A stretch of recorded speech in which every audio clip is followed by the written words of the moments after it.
Halo Tribuners, selamat sore dan apa kabar Anda? Senang sekali saya Putri Utami kembali menyapa Anda di Ambon hari ini, edisi Senin 25 Mei 2026, di mana selama beberapa menit ke depan kami akan menghadirkan sejumlah informasi terbaru dari beberapa daerah di Maluku untuk Anda. Kita mulai dengan berita pertama. Balap liar dan standing motor masih marak di Ambon. Warga minta pemerintah bangun sirkuit permanen. Aksi balap liar hingga atraksi standing roda depan masih marak terjadi di sejumlah ruas jalan di Kota Ambon. Aktivitas berbahaya itu bahkan berlangsung di jalan umum yang digunakan masyarakat. Salah satu lokasi yang kembali menjadi arena aksi ugal-ugalan para pemotor, yakni di Jalan Patimura, Kecamatan Sirimau, Kota Ambon, Maluku, Minggu 24 Mei 2026 dini hari. Pantauan tribunambon.com, sekelompok remaja terlihat memacu kendaraan dengan kecepatan tinggi sambil melakukan atraksi standing atau mengangkat roda depan motor di tengah jalan raya.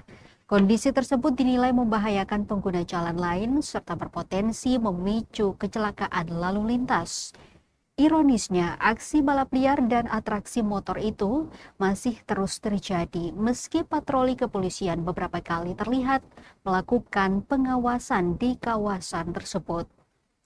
Jalanan yang seharusnya diperuntukkan bagi kepentingan umum pun berubah menjadi arena akrobatik para pemotor pada malam hingga dini hari. Salah seorang warga, Hendro Eruplay, mengaku fenomena tersebut sebenarnya menjadi bentuk penyaluran hobi dan bakat anak muda di bidang otomotif. Namun menurutnya lokasi yang digunakan sangat tidak tepat karena dilakukan di jalan umum. Ia menilai kondisi itu membutuhkan perhatian serius dari pemerintah daerah maupun pihak terkait agar aksi serupa tidak terulang kembali. Salah satu solusi yang bisa dipertimbangkan yakni menghadirkan fasilitas khusus seperti sirkuit permanen bagi komunitas otomotif dan pebalap muda di Kota Ambon. Warga berharap aparat kepolisian terus meningkatkan patroli dan penindakan terhadap aksi balap liar yang meresahkan masyarakat, terutama pada malam hingga dini hari. Selain mengganggu ketertiban umum, aksi standing dan balap liar di jalan raya juga dinilai dapat membahayakan keselamatan pelaku maupun pengguna jalan lainnya.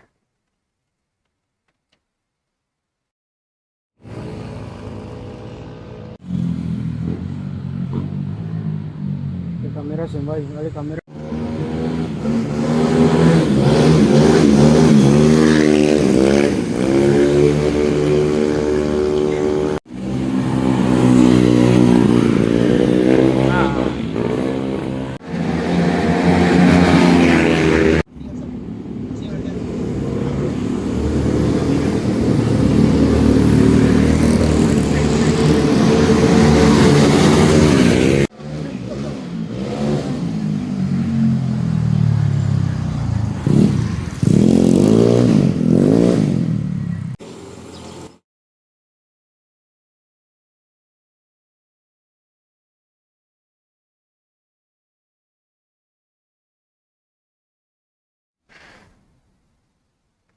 Dugaan penipuan warga rumah terdampak longsor di BTN Gadihu laporkan pengembang ke Polda. Warga korban terdampak longsor di kawasan BTN Gadihu, Desa Batu Merah, Kecamatan Sirimau, Kota Ambon, bersama kuasa hukum, melaporkan pengembang atau developer ke SPKT Polda Maluku pada Sabtu 23 Mei 2026. Laporan dengan nomor polisi STTLP, maksud kami dengan nomor STTLP garing 231 garing 5 garing 2026 garing SPKT garing Polda Maluku menyusul bencana longsor yang terjadi pada Jumat 8 Mei lalu yang menyebabkan kerusakan pada 12 unit rumah. Terinci 2 unit rumah ambruk dan 10 unit lainnya rusak parah dan tidak layak huni. Kuasa hukum Abdul Safri Tuwakia dalam keterangan resminya menerangkan laporan polisi tertuju pada Taufik Basocayo dan Badrun sebagai pengembang.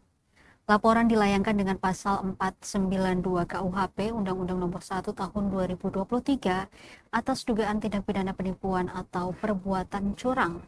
Selain itu, pengembang juga disangkakan dengan Undang-Undang Nomor 8 Tahun 1999 tentang perlindungan konsumen. Menurutnya, pengembang sengaja menyembunyikan cacat konstruksi dan adanya unsur kesengajaan mengelabui korban untuk mendapatkan keuntungan. Dugaan ini karena sebelumnya pasca longsor, Wali Kota Ambon Pudewin Watimena meninjau lokasi terdampak. Berdasarkan hasil peninjauan, diketahui perumahan BTN Gadihu tidak memiliki izin membangun atau ilegal. Melalui kejadian ini, warga berharap pihak kepolisian dalam hal ini Kapolda Maluku mengusut tuntas laporan tersebut, sehingga 12 unit rumah warga yang terdampak itu dapat dipertanggungjawabkan dari pengembang. Di sisi lain, warga terdampak juga meminta bantuan keringanan dan solusi dari pemerintah Kota Ambon untuk rumah yang hancur tidak layak huni akibat bencana longsor tersebut.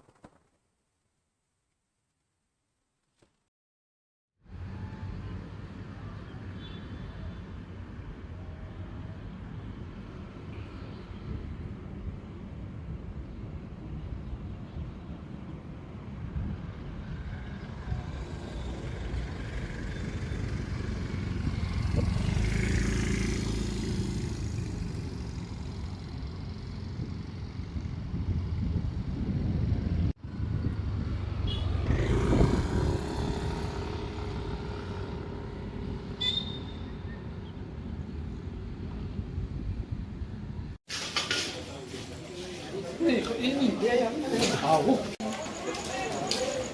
Bapak auto tak buka, buka auto lawan sudah kasih masukin dah barang-barang.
Revitalisasi Taispet, BP Kebudayaan Maluku hadirkan pengrajin, pengunjung bisa langsung praktik.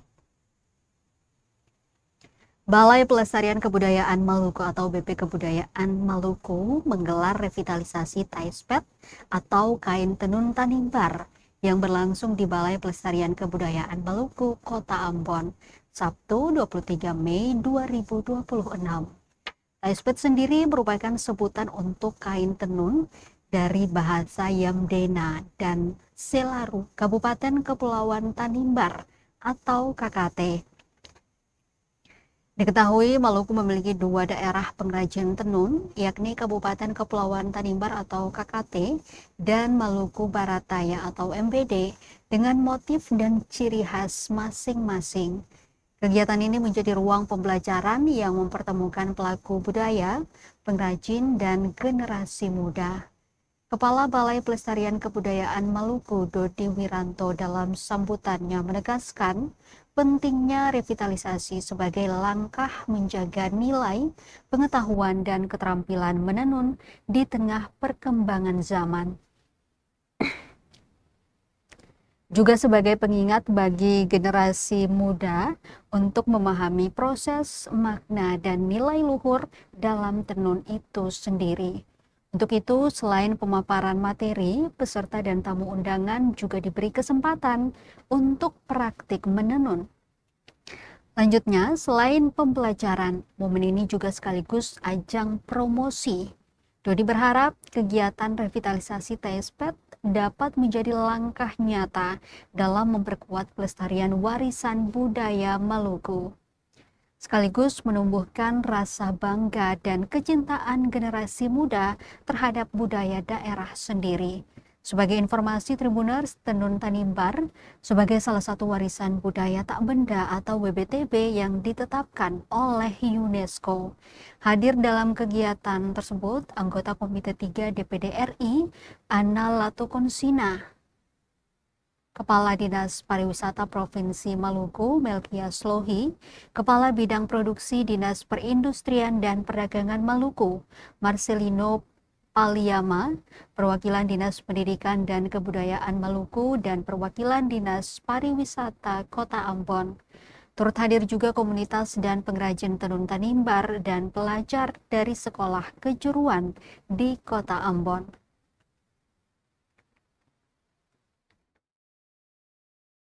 Ya, jadi kita punya anak sendiri yang kebetulan di rumah kita mengadakan juga untuk bagian atas dan di bagian bawah. Kebanyakan kita mengajar itu di bagian atas dulu. Iya, jadi menjadikan kain tapi perkembangan zaman sekarang. Ya, terima kasih. Kalau terkait dengan motif saya ulang kembali, memang perlu juga didiversifikasi terkait motif itu. Memang ada motif-motif yang asli. Seperti juga batik itu ada beberapa motif yang hanya boleh dipakai oleh raja gitu. Tapi ada juga motif yang publik bisa dikaryakan seperti itu, sehingga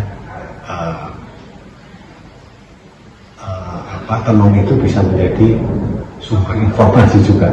Artinya jadi mungkin bisa menjadi sip atau barang oleh-oleh yang bisa dikenalkan oleh sampai ke luar negeri seperti itu. Menjadikan kain sebelum itu dasarnya harus dibangun seperti ini. Ini ada ini dipakai untuk dasar kain. Lalu ini kan motifnya, ini khas kain tenun kita karena motifnya yang beda.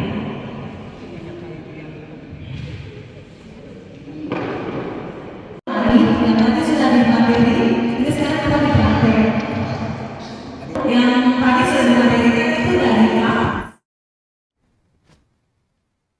Ikut menenun, anggota DPD RI Adna Latukonsina apresiasi pengrajin tenun Tanimbar. Anggota Komite 3 Dewan Perwakilan Daerah Republik Indonesia atau DPRD RI, Adna Latukonsina, menghadiri kegiatan revitalisasi TSPET di Balai Pelestarian Kebudayaan Maluku atau BP Kebudayaan Maluku, Kota Ambon, Sabtu 23 Mei 2026. Pantauan tribunambon.com, pengrajin yang didominasi perempuan itu melakukan proses tenun secara bertahap, mulai dari penggulungan benang, pembuatan motif, hingga proses penenunan. Terlihat juga Ana Latukonsina mencoba menenun menggunakan alat tradisional gedong. Anggota DPD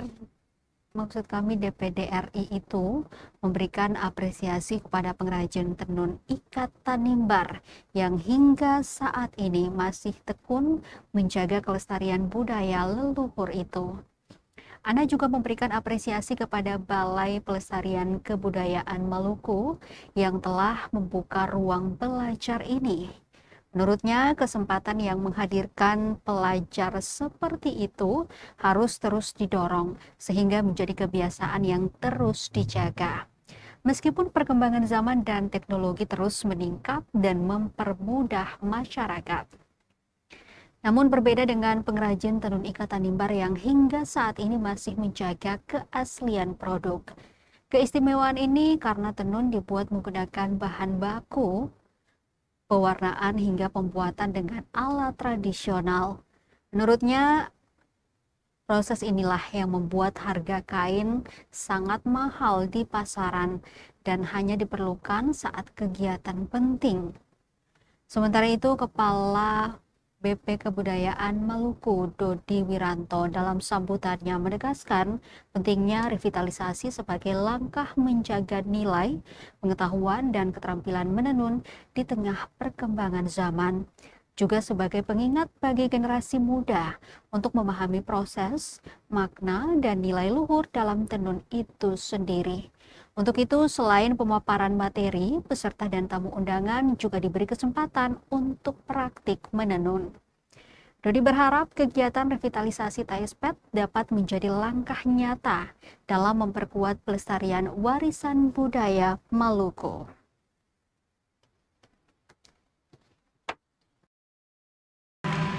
Jadi kita punya anak sendiri yang sendiri itu dari kapas, tapi perkembangan zaman sekarang Kita sebagai anggota DPRI dari Komite 3 yang membidangi salah satunya bidang kebudayaan dan memberikan apresiasi kepada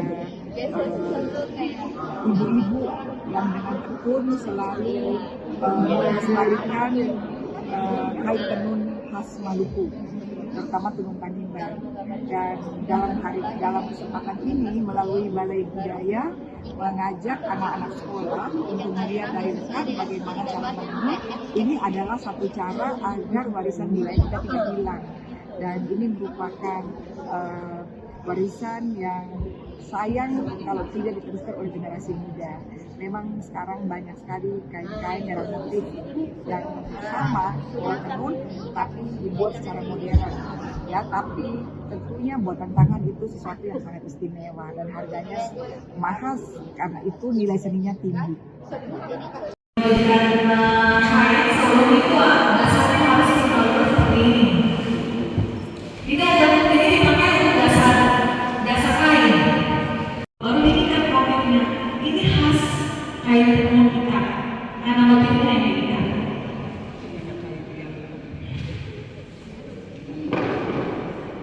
Yang tadi sudah dimateri, ini sekarang kita dipraktek. Yang tadi sudah dimaterikan itu dari kapas, tapi perkembangan zaman sekarang kita buatkan dari alat, tapi itu sudah jarang sekali. Cuma karena memang ada beberapa pelatihan, kita selalu juga bagi kami mengaji godong tidak. Ya, next berikutnya lagi setelah pembuatan motif, nanti kalau kalian di pembuatan kain pengrajin yang lain itu masih bahan yang alam dan masih bisa bikin dari alam. Cuman kebanyakan dari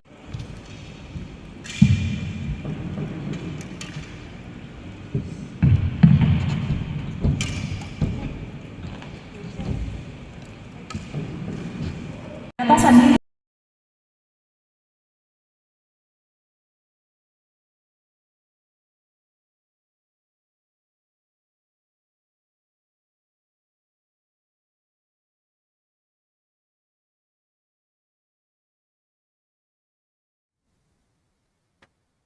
Dari Kota Ambon kita ke Maluku Tengah. Tribuners, aksi komplotan pencuri di Masohi Plaza terekam CCTV, etalase toko dibobol. Aksi pencurian terjadi di kawasan Masohi Plaza atau Maplas, Jalan Abdullah Solisa, Kota Masohi, Kabupaten Maluku Tengah. Minggu 24 Mei 2026 dini hari. 3 orang pelaku nekat membobol etalase salah satu toko dan aksinya terekam jelas melalui kamera CCTV milik pedagang setempat. Kejadian tersebut diketahui berlangsung sekitar pukul 1:30 dini hari waktu Indonesia Timur. Rekaman CCTV kemudian diunggah oleh akun Facebook bernama Sehari dan langsung menarik perhatian warganet. Dalam unggahannya terdapat 9 potongan video yang memperlihatkan rangkaian aksi para pelaku saat berusaha membobol etalase toko. Pada potongan video pertama berdurasi 36 detik, terlihat 3 orang pelaku menutupi wajah mereka menggunakan kain menyerupai topeng. Mereka tampak mengutak-atik etalase toko untuk mencari celah masuk. Selanjutnya, pada video berdurasi 16 detik, ketiga pelaku terlihat masih berada di lokasi sambil memeriksa sejumlah dus produk yang berada di dalam etalase. Tak berhenti di situ, dalam potongan video berikutnya, para pelaku berpindah ke etalase lain dan kembali mencoba membukanya. Salah satu pelaku juga terlihat mengambil sejumlah barang dan menyelipkannya ke dalam pakaian. Pada rekaman lainnya, pelaku diduga berhasil membuka etalase ponsel dan mengambil satu unit telepon genggam sebelum akhirnya meninggalkan lokasi. Di video terakhir berdurasi 33 detik, ketiga pelaku tampak keluar dari area toko dan berpencar ke arah berbeda. Unggahan video tersebut sontak menjadi perhatian pengguna media sosial. Hingga beberapa jam setelah diposting, video itu telah dibagikan puluhan kali dan dipenuhi berbagai komentar dari warganet. Salah satu akun Facebook @minatasmi2 yang berkomentar, kasus pencurian yang terjadi di pasar kebanyakan dilakukan anak kecil. Ada pula akun @ria yang mempertanyakan jalan masuk pencuri dan keberadaan Satpol PP. Akun Facebook @dinasti_sijaromi juga menuliskan pengalamannya berhadapan dengan komplotan pencuri itu.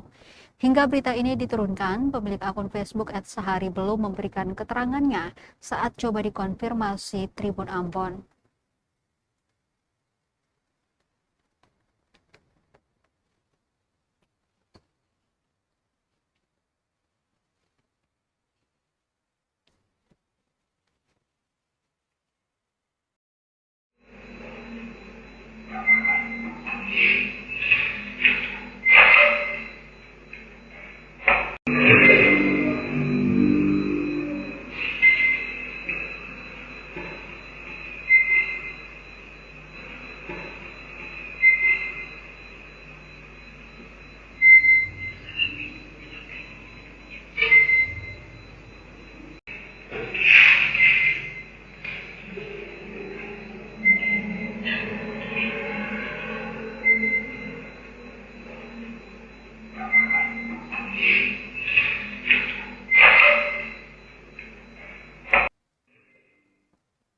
Kita ke berita terakhir, Tribuners, dua nelayan asal Tual selamat dievakuasi tim SAR setelah longboat rusak di perairan Pulau Bayar.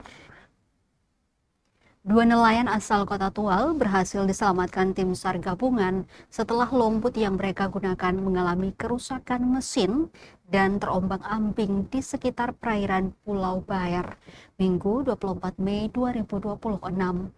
Kedua nelayan tersebut ditemukan dalam kondisi selamat sekitar pukul 9:45 waktu Indonesia Timur, lalu dievakuasi menuju Desa 6, Kota Tual untuk diserahkan kepada pihak keluarga. Koordinator Pos SAR Tual, Masli Roger Ulat menjelaskan, informasi kondisi membahayakan jiwa manusia itu diterima pihaknya sekitar pukul 8:40 waktu Indonesia Timur. Laporan awal disampaikan oleh seorang warga bernama R. Arjan yang menginformasikan adanya dua nelayan meminta bantuan SAR akibat kerusakan mesin motor tempel saat berada di laut. Setelah menerima laporan tersebut, tim SAR gabungan langsung bergerak menuju lokasi kejadian menggunakan armada penyelamatan. Menurut Masli, kedua korban sebelumnya diketahui pergi melaut sejak Sabtu 23 Mei 2026 di sekitar perairan Pulau Bayar dan dijadwalkan kembali ke Kota Tual pada Minggu pagi. Namun saat perjalanan pulang, mesin motor tempel longboat mengalami kerusakan sehingga keduanya terombang-ambing di tengah laut. Beruntung laporan cepat dari masyarakat membuat operasi pencarian dan penyelamatan dapat segera dilakukan sehingga korban berhasil ditemukan dalam keadaan selamat.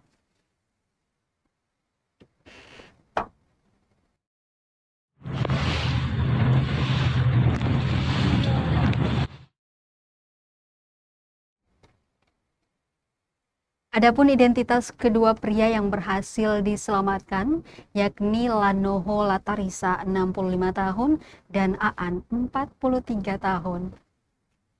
Operasi SAR tersebut melibatkan sejumlah unsur gabungan, di antaranya Basarnas, Posartual, Bakamla Tual, serta keluarga korban. Sementara alat utama SAR yang digunakan dalam operasi tersebut meliputi Rigid Inflatable Boat atau RIB dan Rescue SAR.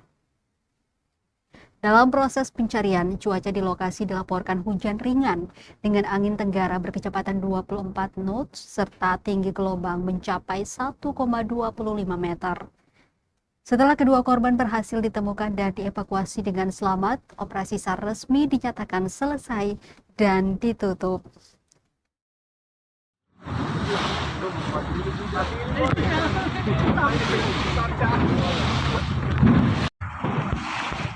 Selamat siang pimpinan, mohon izin melaporkan pada hari Minggu tanggal 24 Mei 2026 pukul 04.40 waktu Indonesia Timur, Posartual menerima informasi dari Bapak Rizka Arjan bahwa terjadi kecelakaan kapal. 2 orang nelayan pergi memancing menggunakan longboat dan mengalami mati mesin di sekitar Pulau Bair, Kabupaten Maluku Tenggara. Lokasi kejadian sekitar Pulau Bair, Kabupaten Maluku Tenggara dengan jarak kurang lebih 15 nautika mile. Pada pukul 09.00 tim rescue Posartual bersama potensi SAR dikerahkan menggunakan drip Posartual menuju LKK.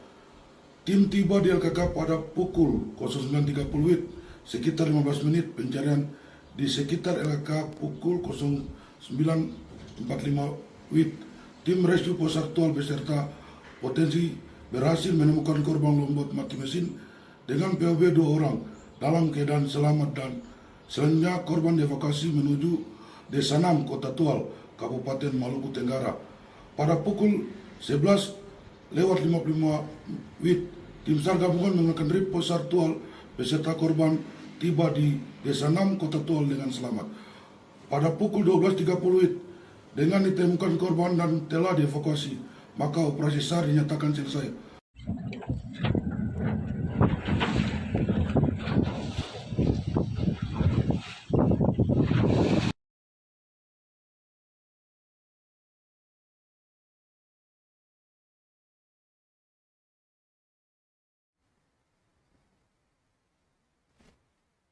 Tribuners, informasi tadi sekaligus mengakhiri perjumpaan kita di Ambon hari ini.